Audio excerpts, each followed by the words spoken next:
Good afternoon. Thank you for being here in City Hall for our regularly scheduled full council meeting. The April 29, 2019 City Council meeting of the full City Council now come to order. It's 2:00 p.m. I'm Bruce Harrell, Council President. Please call the roll. Will the clerk please call the roll?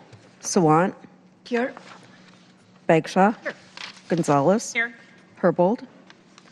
Juarez. Mosqueda. Here. O'Brien. Here. Pacheco. Here. President Harrell. Here.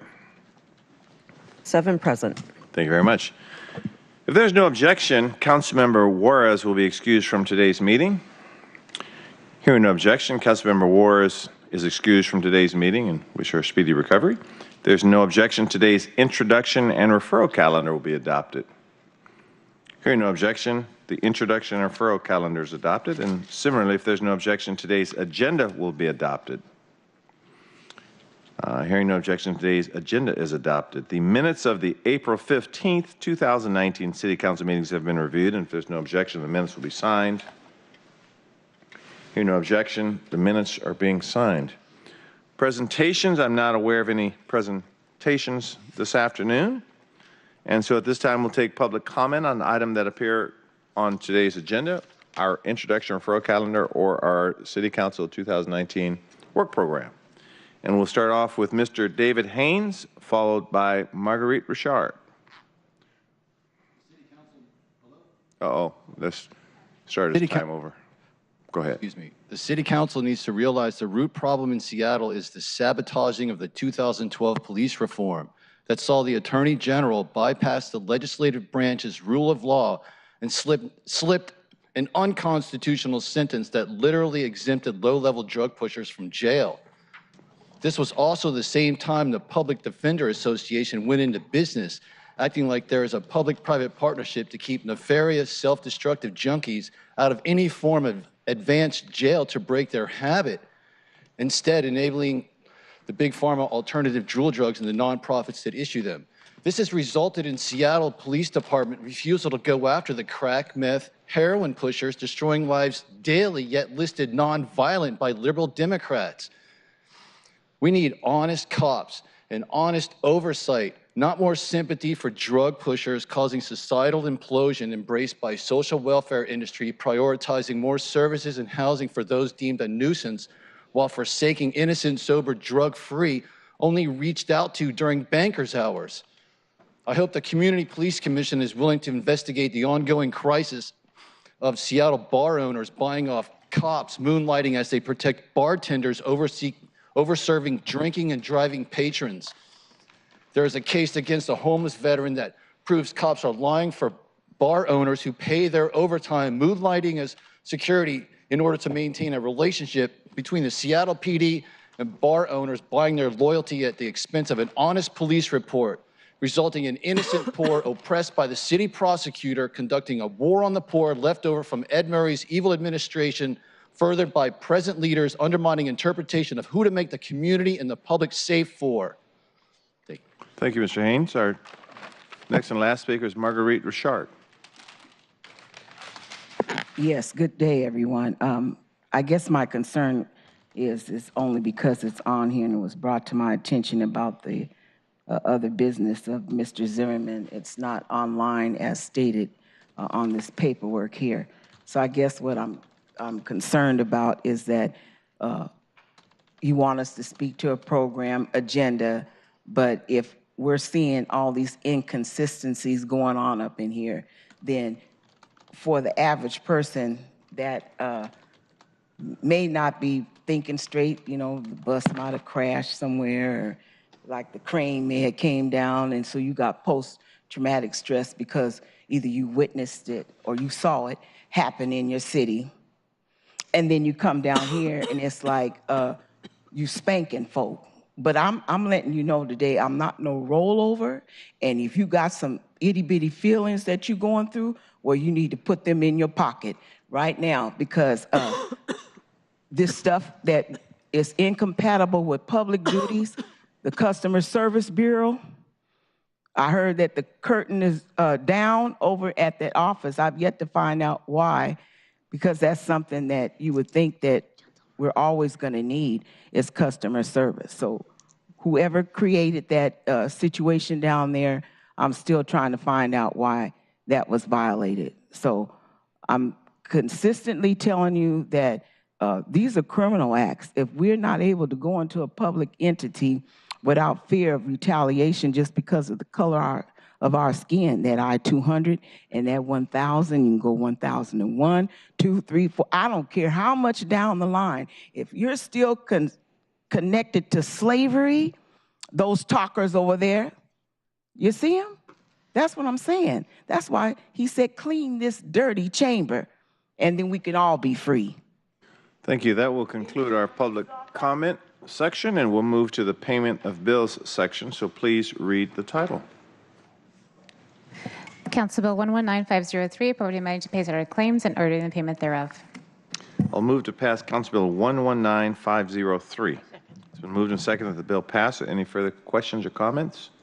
If not, please call the roll on the passage of the bill. Sawant. Aye. Bagshaw. Aye. Gonzalez. Aye. Herbold. Aye. Mosqueda. Aye. O'Brien. Aye. Pacheco. Aye. President Harrell. Aye. 8 in favor, none opposed. Bill passes, and the chair will sign it. Please read the first agenda item. The report of the Civil Rights, Utilities, Economic Development, and Arts Committee, Agenda Item 1, Appointment 1274, appointment of Mariko Lockhart as Director, Office for Civil Rights for a term to December 31st, 2021. The committee recommends the appointment be confirmed. Councilmember Herbold. Thank you. So appointment number 01274 came out of the Civil Rights, Utilities, Economic Development, Arts Committee, recommending that the full council confirm appointment. The mayor first appointed Director Lockhart as interim director in December 2018. In February, we invited the commissions and their members to help craft questions to include in the questionnaire for interim Director Lockhart. And the confirmation process has been unique in that Council Bill 1192-0 actually made reference to a RET analysis that was being conducted along sort of during the same period of time that we were beginning the confirmation process. That RET analysis is intended to assess the structure and position of the Office of Civil Rights within the city, and with a particular look at the independence of the office. Understanding the role that the director has in offering a strong independent voice is one goal in this RET analysis, especially with the potential responsibilities of overseeing recommendations from the racial equity toolkit process that might result in actual changes to the structure of the office, as well as potential changes to the structure of the director's position. So the confirmation questionnaire and Director Lockhart's responses ultimately helped inform the expectations letter that was emailed to council members this morning for review. In the confirmation process, Director Lockhart provided important insights into her goals if she was appointed, highlights being advancing anti-racism within city institutions, adopting alternative models to enforcement for civil rights and discrimination violations, and working to create broader adoption of the racial equity toolkit, and supporting staff in a resource-tight environment. And especially importantly, as somebody who would play a role in shepherding potential changes to the office that might come out of the racial equity toolkit process. I really appreciate Director Lockhart for her commitment and diligence throughout this process, as well as the efforts of the executive, specifically folks in the mayor's office who have been very collaborative with me in mapping out a process that might have taken a little bit longer than the executive would have liked, or as Director Lockhart would have liked, but also I think did a really good job of both incorporating input from the commissions as well as respecting the autonomy of the RET process. And I'm really excited to move forward with Director Lockhart's confirmation. I do understand that I might need to amend the appointment to add the letter of expectations to the clerk file, and Amelia's nodding, so I will move amending the clerk file to add the letter of expectations to the clerk file. It's been moved and seconded to add the letter of expectations to Mariko Lockhart, an amendment to appointment 1274 as described by Councilmember Herbold. Any questions on the amendment only? All those in favor of the amendment, please vote aye. Aye. Opposed? The ayes have it. The appointment is amended. Councilmember Herbold. As true to form, I flipped the script and I've said all of my comments as it relates specifically to the confirmation as well. And so with that, I would like to move forward with the confirmation too. Thank you very much. Councilmember Mosqueda. Thank you very much. I just want to thank Councilmember Herbold for her due diligence throughout this process. Part of the reason that I think we now have a more robust process moving forward is to make sure that especially the voices of women, people of color, the LGBTQ community, folks who we serve directly within our departments, but really the folks that Office of Civil Rights focuses on serving and addressing any concerns that come forward. We are trying as we move forward as a body to make sure that future appointments are as inclusive as the ones that OCR may dream up one day. And so thank you to Councilmember Herbold for her work with us on the other resolution. I think that this is a great example of where we want there to be a great outcome and not a delayed one, and to make sure that there's more folks who are able to serve the very constituents that they look like and represent. So thank you for your work on this and looking forward to supporting this nomination. Thank you, Councilmember Mosqueda. Councilmember O'Brien. Thank you. I just want to repeat some comments I made at committee. I'm really excited about this appointment, and Mariko, I'm really excited for you to take on this role. I appreciate it seems like you're very excited to take on this role too, knowing that this is going to be, it's a really challenging, tricky balance. And we've talked a little bit about some of those dynamics, and we talked about it at committee, and you're well aware of that. And I'll just name, my perspective is that the challenges we face around racial equity and all forms of equity at the city require just a huge amount of urgency with which we need to move this institution, and you know that better than I do. And the reality of this institution with its institutional racism built into it is that it's not going to be able to move with nearly the urgency that it needs to go. And you get to walk that line between being held accountable to a whole host of folks who are going to hold you accountable to move with that urgency, and at the same time have to balance how fast you can move this institution with elected leadership and 11,000 employees and 100-plus year history. And no matter what you do and how great you do, there are going to be a bunch of people that are not going to be happy with you. But I think that my experience in working with you over the years, that the commitment, your passion about this work, and the grace with which you do this work makes me feel really good. And I will try to hold you accountable and not be too upset when you don't meet all the goals all at once. But look forward to working with you. So thank you. Thank you, Councilmember Bryan. Councilmember Gonzalez. Oh, man, it's hard to follow that. I just wanted to say congratulations and sort of premature early congratulations to you, soon-to-be permanent director, Lockhart. I've had the pleasure of knowing you for several years and have really come to appreciate your sense of dedication to what public service means, and really rooting that service in a concept of the work that we're all, I think, committed to and need to be more equally committed to, which is centering the work that we do as public servants on dismantling institutional racism and the legacy of racism that is current in our country. And as a former civil rights attorney, I have a deep affection and appreciation for the work that the Office for Civil Rights does, and for the work that you have done both in the Office for Civil Rights, but before coming to this particular role. So thank you so much for taking this work so seriously and really making it your life's work over many, many, many years for many people in our community and in our city, and really appreciate the perspective that you bring in that regard, but also the perspective you bring around being a steward and a protector of your staff and the people who work at OCR. I think that's a really important value to bring to this position in this current period of time. So I appreciate you and appreciate your staff, and look forward to continuing to work with you on some of the more important issues that our city faces today. Looking forward to voting yes. Thank you, Councilmember Gonzalez.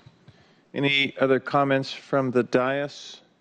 Before Councilman Herbold may just say a closing remark, and I'll just say a brief remark that thank you for your leadership. It's proven. We take these appointments very seriously, as recent events would suggest, and certainly you not only passed the test, if you will, but again, with all of my personal interactions with you, you're the ultimate professional. So thank you for your service. Councilmember Herbold. I just want to close up by saying I've really appreciated your commitment and your leadership, and I really look forward to working with you over the rest of my time as chair of the Civil Rights Committee, and want to pledge to you that I look forward to working specifically on addressing some of the resource challenges that we've identified through this process. Thank you. All right. So without further ado, all those in favor of the appointment as amended, please vote aye. Aye. Those opposed, vote no. The motion carries and the appointment is confirmed. Woohoo. If there's no objection, I'd like to suspend the rules, and would love to hear some words from Ms. Lockhart. You can take as long as you want. We have a short agenda today. No, Thank you. I'm going to be really brief. But first, I want to say that was very moving to me to have your support in such a personal and direct way. The trust that you are placing in me and the confidence to lead this office is a tremendous responsibility, and I take it very seriously. I am committed to living up to that responsibility and to your expectations. I'm also really excited because I think the office is at an important turning point, and I think we're going to do pretty amazing work going forward. Several of you mentioned the staff, and I'm really proud to be leading such an incredible team, and very fortunate to have to be in this particular place at this particular time. And Councilmember Herbold, you referenced the racial equity toolkit analysis that our office is undergoing. We do anticipate that there will be change and that this is a period of transition. And I think we have built strength and trust among ourselves as a team that we will really be able to move forward and accomplish whatever changes are in store for us. And I am confident that they will be the best changes for our community, and particularly those most impacted by institutional racism. So thank you so much. Thank you. Thank you very much. Thank you, Councilman Herbold. Please read the next agenda item.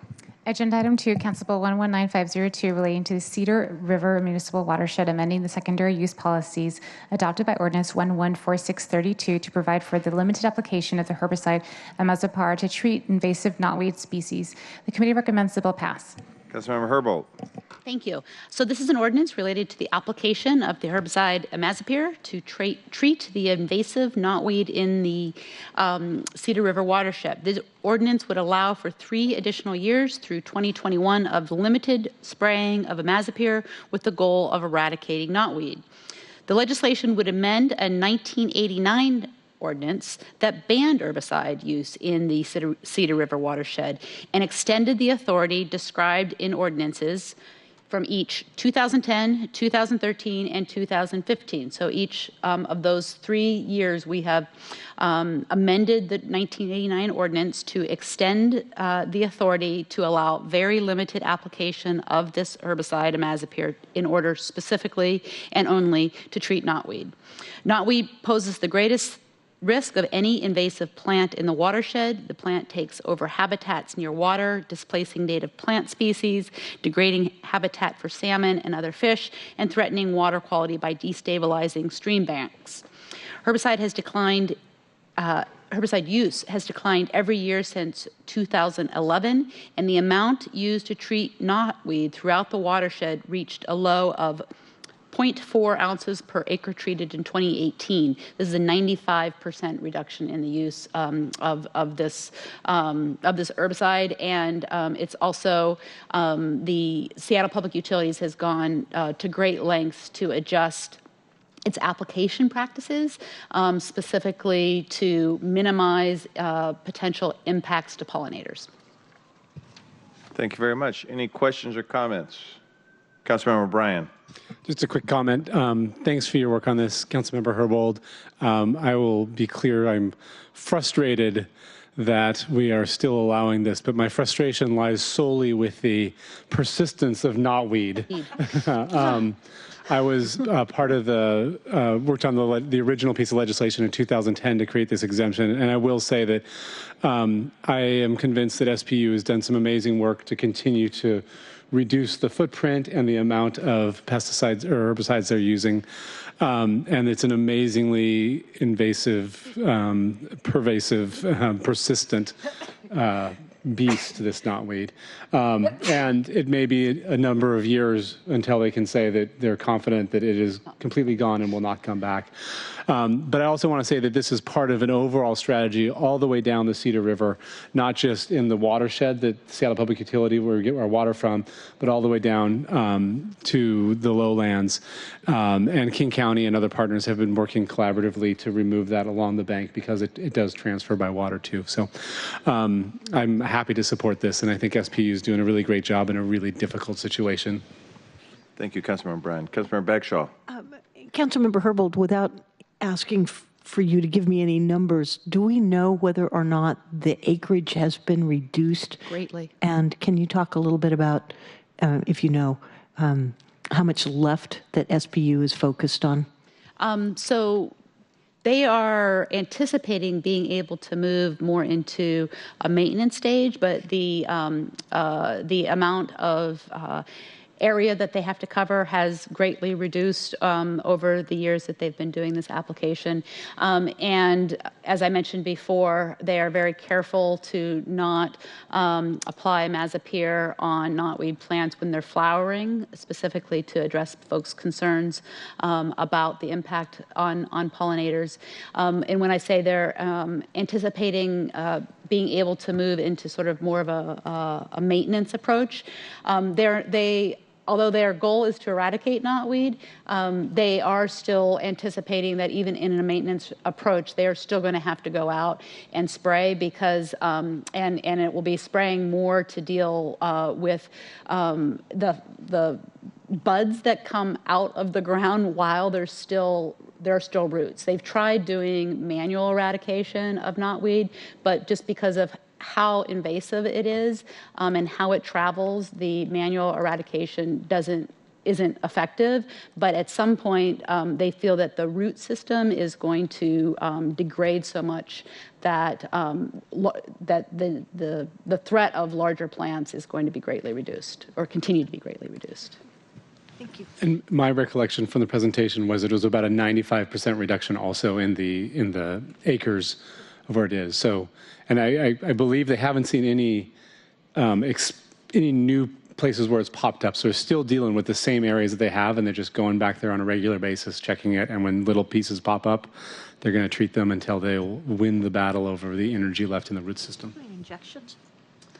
I don't know if they're still doing injections. They used to do injections where they would go break the plants. Here they're doing, they're now switched to spray, and I forget, I don't know if that's the reality of the maturity of the plants they're dealing with is much different, or if it's a different technology or that's evolved. I'm not sure the answer to that. Okay. Everything you need to know about knotweeds. Here you go. Okay. If there's no further questions or comments, please call the roll on the passage of the bill. Sawant. Aye. Bagshaw. Aye. Gonzalez. Aye. Herbold. Aye. Mosqueda. Aye. O'Brien. Aye. Pacheco. Aye. President Harrell. Aye. 8 in favor, none opposed. The bill passed and Chair will sign it. Please read the next agenda item. Agenda items 4 and 5, appointments of Alice Kuahara Day as member, Pioneer Square Preservation Board for term to March 1st, 2020. Whoa, excuse me.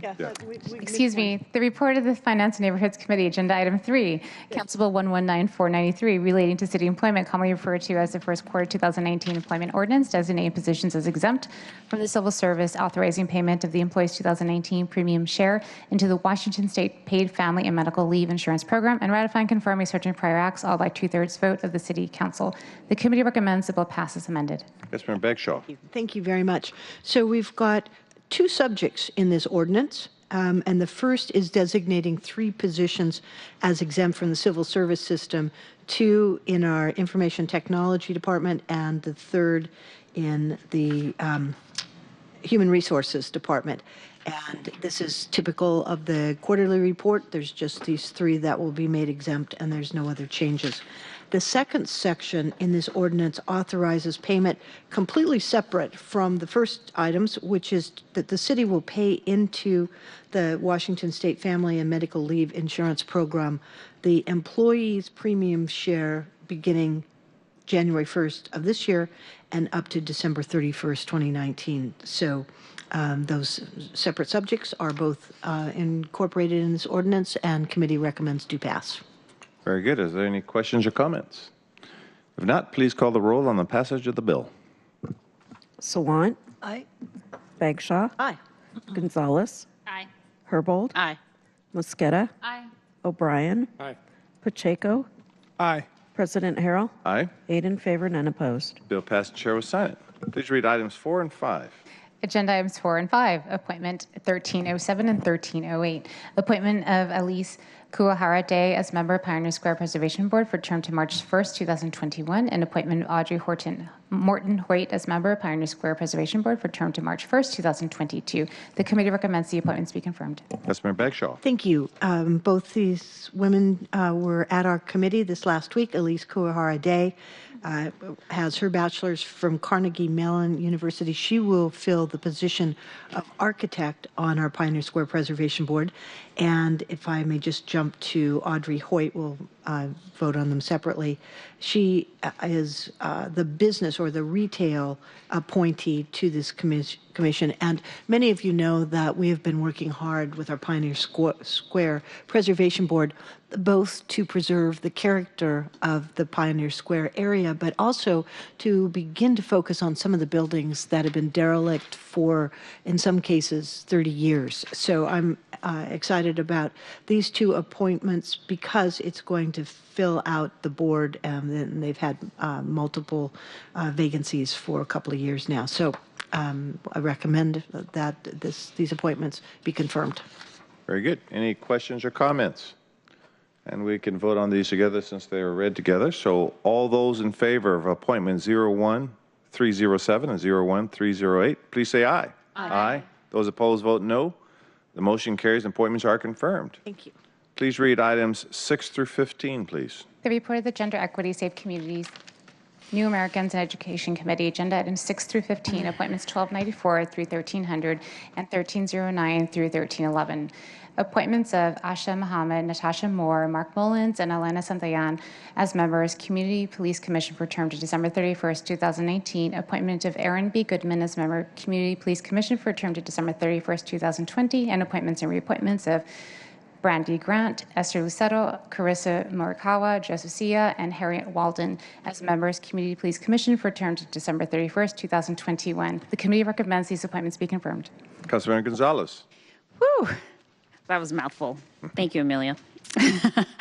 We are in the home stretch here. So I have a bulk of today's agenda items, and I will go through each one, and I'll leave it up to Council President to figure out how to call the roll call on this or call this to vote, because I think they all have different term limits. So the first one is Asha Mohammed. Asha has been nominated by the mayor. She is currently the executive director of the Somali Youth and Family Club. She has professional experience as a leader addressing community needs relating to housing, self-sufficiency, education, criminal justice, and immigration. She's been a Seattleite for over 20 years, but maintains a global conscience, having worked to form multi-ethnic, multicultural, and multilingual spaces in an effort to achieve equity through human rights lens. She is also the daughter of a police officer, as well as the mother, sister, and wife of Black boys and men. Natasha Moore is our next nominee. She is a council appointee. Natasha has 5 years of experience working with high-risk youth and young adults involved in the criminal justice system. She currently works as a program manager with Choose 180, a restorative justice organization.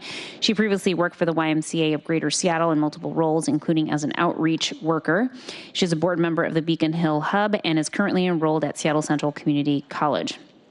Our third nominee is Officer Mark Mullins. This is an appointment being made by the Community Police Commission and serves in the role as the SPOG representative. Officer Mullins was born and raised in Dayton, Ohio. He graduated from the Police Academy and became an SPD officer in 1990. He has worked primarily in the South Precinct for the bulk of his 29-year career. He has served as a community police officer, and in that capacity, he worked closely with community-based organizations such as El Centro de la Raza. He was the South Precinct Officer of the Year in 2017 and currently serves as a shop steward for SPOG. Our fourth nominee is Alina Santillan. She is a council nominee. Alina works as the Director of Racial Equity for Seattle Center Cohort, supporting Seattle Center organizations to strengthen the racial equity strategies and practices. Previously, Alina worked at KEXP 90.3 FM in several roles, including as Community Engagement Manager. Alina is a graduate of the Seattle Community Police Academy and has volunteered for a number of nonprofit organizations, including Youth Care, the Rainier Valley Corps, and the Black Prisoners Caucus at Clallam Bay.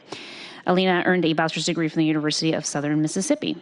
Our next nominee is Erin Goodman. She is a mayoral appointment. Erin has served as the executive director of the SODO Business Improvement Area since its founding in 2014. In her role, she cultivates collaborative relationships between BIA business and property owners, elected officials, city departments, and community organizations, with a high degree of focus on public safety issues impacting the SODO area. She is currently the chair of the South Precinct Advisory Council and is focused on building bridges between the South Precinct officers and the community they serve. Our next nominee is Brandy Grant, a council appointment. Brandy currently works as program manager at the Alliance for Gun Responsibility Foundation. At the Alliance for Gun Responsibility Foundation, she works to build a network of advocates and allies to help promote education, awareness, and recovery services for domestic violence survivors, suicide prevention, and mental health around gun violence prevention. Brandy has 20-plus years of community work in organizing, mental health, and program management, all through the lens of gun violence prevention in impacted communities. She earned her bachelor's degree at the University of Tulsa and her master's degree at the University of Oklahoma. Our next nominee is Esther Lucero. She is a nominee made by the mayor. She is the CEO for the Seattle Indian Health Board, which operates the Thunderbird Treatment Center, a 65-bed residential treatment program in Rainier Beach, among many other healthcare-related services. Esther is a co-chair of the Healthier Here governing board, as well as a delegate for the American Indian Health Commission. And our next nominee is Carissa Morikawa, who is a nominee made by the council. She currently works at Choose 180 as a Cedar navigator, supporting youth and their families when facing their first felony charge. She worked as a case manager for CCYJ's Link Intervention Team while employed by YMCA Young Adult Services. She's also worked at Roots Young Adult Shelter and has conducted casework as a rapid rehousing resource specialist and a program manager. Our CPC reappointment is next, and that's Joseph Sia. Joseph was originally appointed to the CPC in 2018 to fill the remainder of a partial term and is now being reappointed to his first full 3-year term. He serves as Director of Program Operations at New Horizons, where he manages the organization's youth programs in Seattle. He previously worked as a youth case manager and community advocate for Southwest Youth and Family Services, and is deeply engaged in the Samoan community in Seattle and the region, and is a highly valued addition to the CPC. Our last person that we would like to move forward in terms of a reappointment is a mayoral reappointment of Reverend Harriet Walden. She's a co-chair on the CPC and has served on the commission since its inception in 2013. She is being reappointed to her third and final term on the Community Police Commission. She co-founded Mother for Police Accountability in 1990 and has been a fixture of the police reform movement in Seattle and Washington State for decades.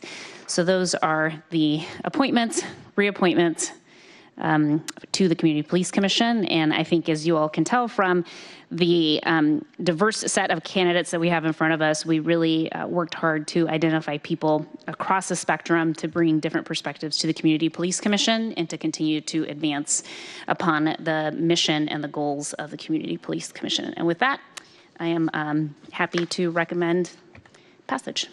Very good. Thank you, Councilman Gonzalez. Any questions or comments on these appointments before we cast judgment? I just want to thank both the mayor and Councilman Gonzalez for, at some level, it's even recruiting, I should say, but just for making sure that we have such a talented commission. for the Community Police Commission, because this is incredibly important work for our city. So thank you very much for this outreach.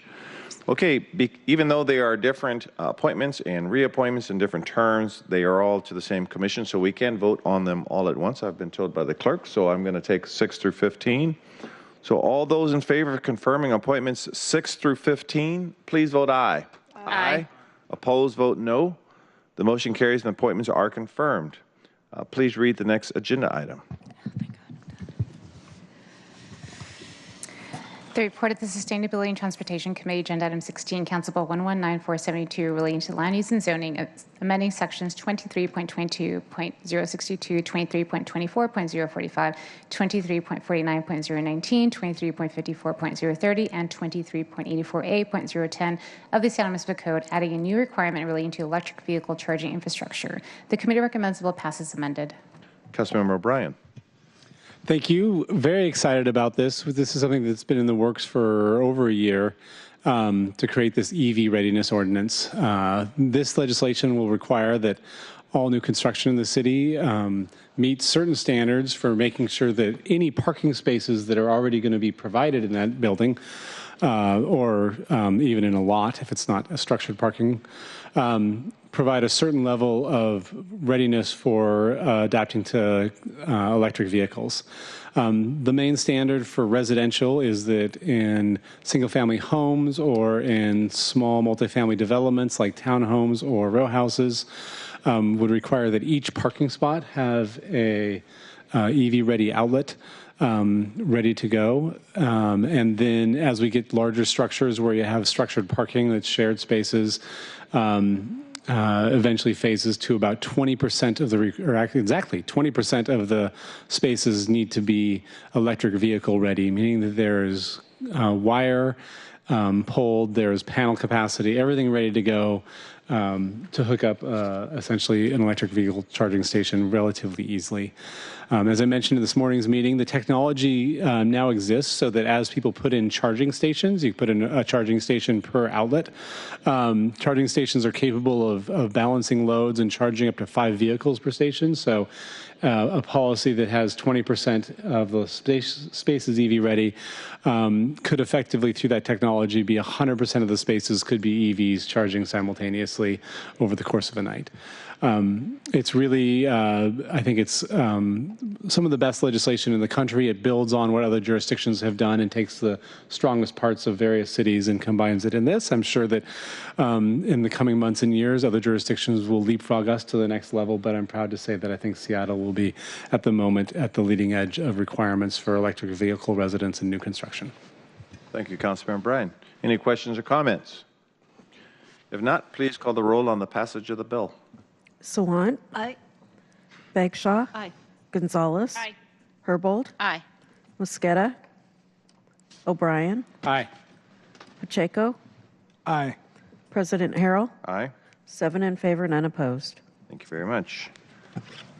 Let's move to adoption of other resolutions. And can you read, will you read all 3 resolutions? We'll vote on them separately just into the record. They're all interrelated. Adoption of other resolutions, Agenda Items 17 through 19, Resolution 31883 relating to committee structure, membership, meeting times, and duties of the standing committees of the Seattle City Council for 2018 and 19, and superseding Resolution 31859.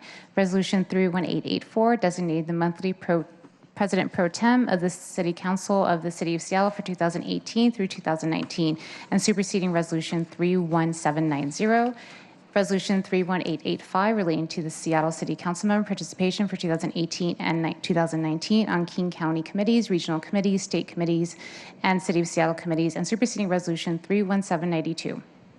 Very good.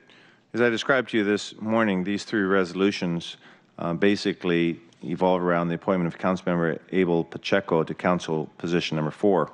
The first, Resolution number 17, basically updates our standing committee structure with Councilmember Pacheco's name in the place of former Councilmember Rob Johnson. He's now chair of the Planning, Land Use, and Zoning Committee, vice chair of the Sustainability and Transportation Committee, and a member of the Gender, Equity, Safe Communities, New Americans, and Education Committee, and is also an alternate on the Civil Rights, Utilities, Economic Development, and Arts Committee. Resolution number 18 reestablishes the Pro Tem schedule, designating Councilmember Pacheco as President Pro Tem for the month of October. And number 19, resolution number 19, updates the assignments to King County committees and regional committees and state committees. I'll just name a few. That Councilmember Pacheco replaces Councilmember Johnson on the Growth Management Planning Council of King County, the Growth Management Planning Council Executive Committee, as well as the Puget Sound Regional Council Executive Board and other boards. I just won't list them all. Councilmember Juarez replaces, according to this resolution, former Councilmember Rob Johnson in the following committees: the Sound Transit Board and the Sound Transit Elected Leadership Group. So those are your three sort of transition resolutions describing the change. Are there any questions or comments? Okay, Councilmember Pacheco, would you like to say a few words? Yep. I just want to take a brief moment to address my colleagues. I'm sure all of you remember how crazy the first few days on the council were, but I've been impressed by everybody in my first week here at City Hall. I'm inspired by the high level of civil service displayed by both my council colleagues and all those who work behind the scenes to make sure the legislative body doesn't miss a beat. I want to give a big shout out to the central staffers, our clerk's office, and the different department directors I've had a chance to meet with so far. You've all been very generous with your time and imparting your knowledge as well with bringing me up to speed so quickly during my onboarding. It's felt a bit like drinking from a fire hose at times, and I want to make sure I say thanks. I'm excited to serve the constituents of D4 and to work with all of you and the mayor's office and to identify areas of common ground to benefit this beautiful city we all love and call home. I look forward to working closely with all of you to identify places where we can make a meaningful impact as I assume former Councilmember Johnson's committee appointments. It's an honor to serve the Emerald City. Thank you, Councilmember Pacheco. Any other comments or concerns or questions before we take vote on the resolutions? Okay. So those in favor of adopting Resolution 31883, please vote aye. Aye. Aye. Those opposed vote no. The motion carries. The resolution adopted and Chair will sign it. Those in favor of adopting Resolution 31884, please say aye. Aye. Aye. Those opposed vote no. The motion carries. The resolution is adopted and Chair will sign it. And those in favor of adopting Resolution 31885, please vote aye. Aye. Aye. Those opposed vote no. The motion carries. The resolution adopted and Chair will sign it. Just one moment here.